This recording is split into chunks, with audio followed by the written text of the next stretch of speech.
In this video, we will discuss how to sketch Nyquist plot for type 1 system. Let us consider a open loop transfer function g of s h of s is equal to k by s ts plus 1. The first step is to sketch Nyquist contour for the given transfer function. See, this quotient transfer function is a type 1 system. It having pole at origin. Hence, the contour for this transfer function is this one. Here, you first sketch S-plane,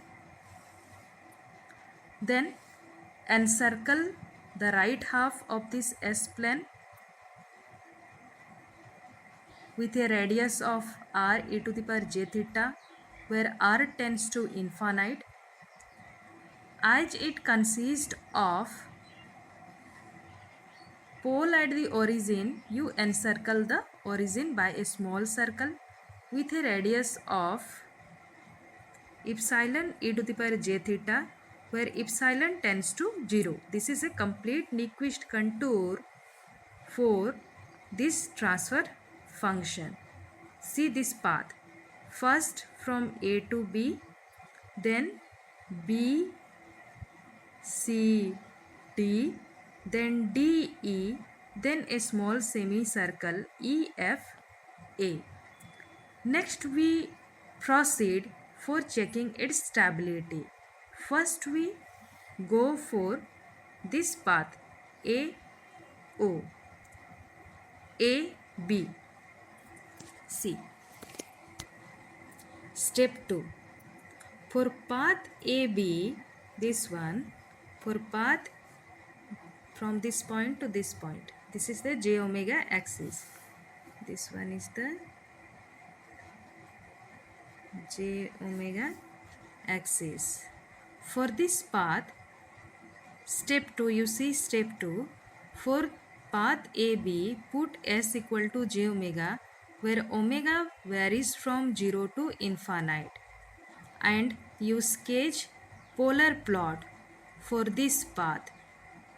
First you put s equal to j omega in the given transfer function, find its magnitude and phase angle.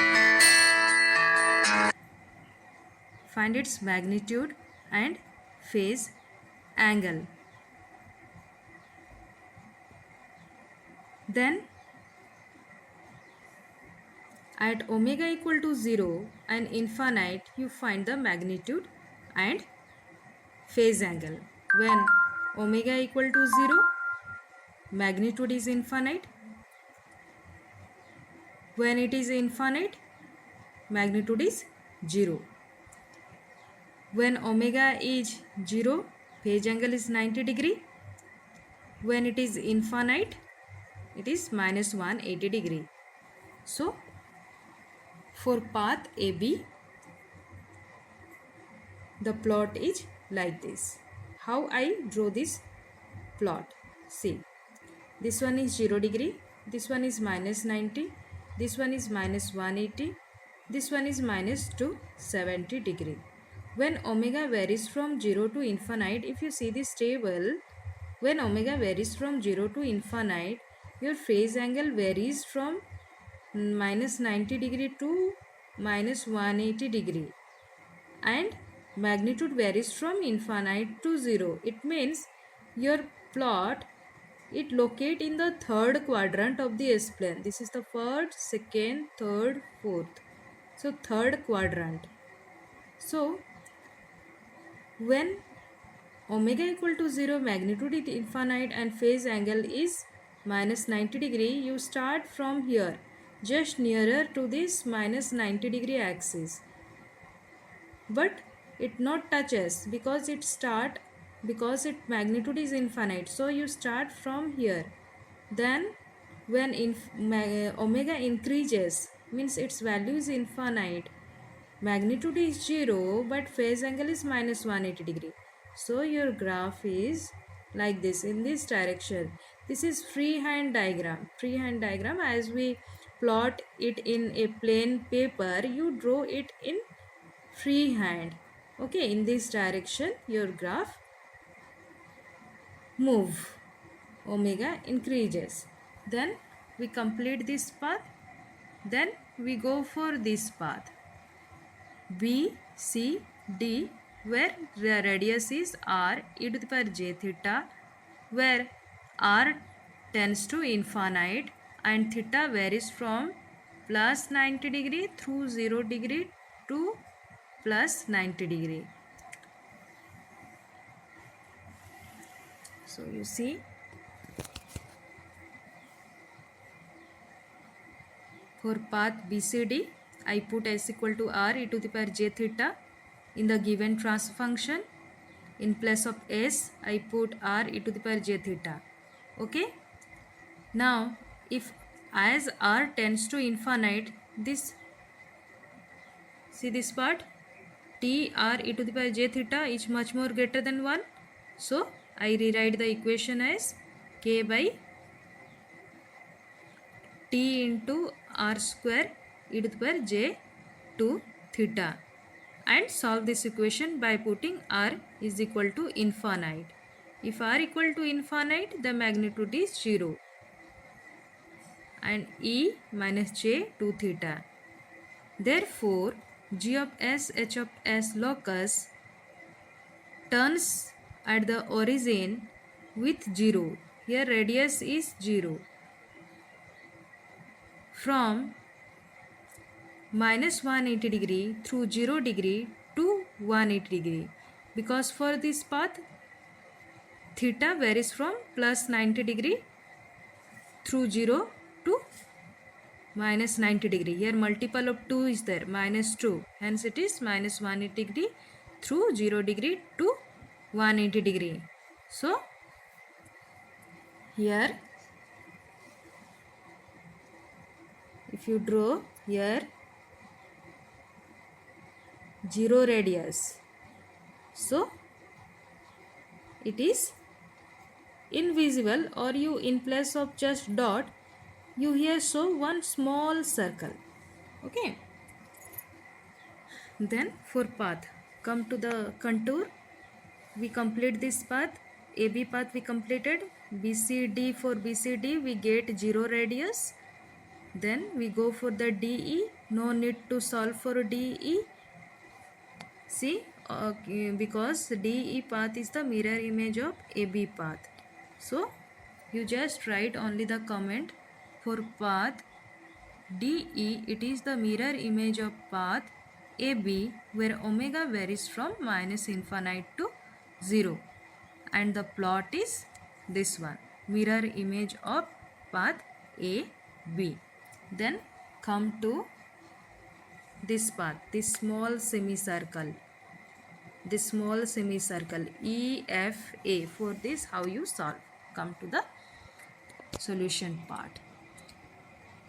For path EFA, put s is equal to epsilon e to the power j theta, where epsilon tends to 0 and theta varies from minus 90 degree through 0 degree to plus 90. You see the diagram now. You see the diagram here in this path. This axis is minus 90 through 0 to plus 90. So, I write the comment here. Now, s value you put as epsilon e to the power j theta in the open loop transfer function and go for the solving part. See, this term became 0. We can't consider it. So, after simplification, it is k epsilon e to the power j theta. Epsilon is 0. So, magnitude is infinite, e to the power minus j theta.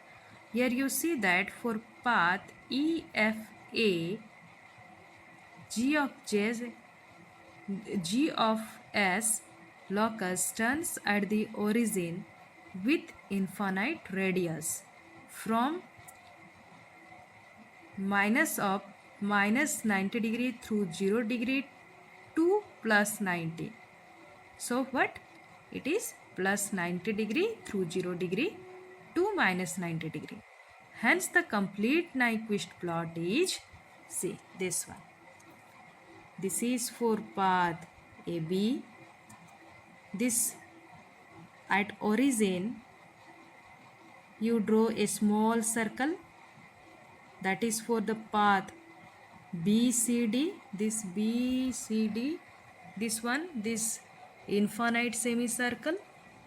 As by solving we get its radius is 0, so it is a very small circle. This one you see, this one, and the origin. Then for path DE, it is the mirror image of path AB, this one. Then this path is for EFA. Here you may have the question, how I encircle this path EFA. By solving I get this path EFA, it have the infinite radius and it encircle the origin by the angle from plus 90 through 0 to minus 90. So this is the plus 90 through 0 to minus 90. Okay. Now after plotting this complete Nyquist plot, we check for the stability. You see that the origin minus 1 plus j0, it is not encircled by the contour of g of s, h of s. It is not encircled. So the net encirclement is here 0. And also your given open loop transfer function, this is the given open loop transfer function, it doesn't consist of any pole at the right hand of the S-plane. So this is the procedure for finding the stability. See, number of open loop pole right hand side of S-plane 0. Number of encirclement to the point minus 1 plus j0 is 0. Therefore, according to the principle of argument, n is equal to p minus z. If you put n equal to 0, p equal to 0, you get z equal to 0. That means there is no zeros are present in the right half of the S-plane, and hence my closed loop system is stable. Thank you.